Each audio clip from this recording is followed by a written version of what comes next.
नाशिकमध्ये उघडकीस आलेल्या महिला अत्याचार आणि धर्मांतर प्रकरणानं राज्यभरामध्ये खळबळ उडवलेली आहे। नोकरीच्या आमिषानं तरुणींना जाळ्यामध्ये ओढून त्यांचं शोषण केल्याचा गंभीर आरोप आहे। त्यानंतर नामांकित कंपनीचे नाशिक युनिट बंद होणार असल्याची माहिती समोर येते।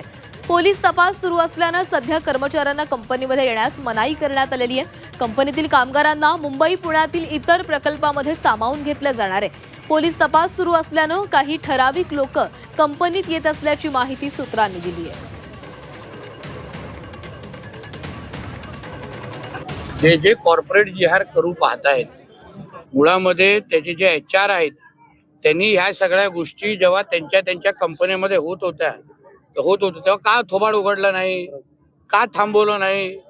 या कंपन्या नोकऱ्या देण्यासाठी आहे काय जिहाद करण्यासाठी आहे? आणि आमच्या या देवाभाऊच्या महाराष्ट्रामध्ये कुठल्याही प्रकारचा जिहाद होणार नाही, चालणार नाही। म्हणून एक कंपनीला जिहाद केल्यानंतर टाळं लागतं।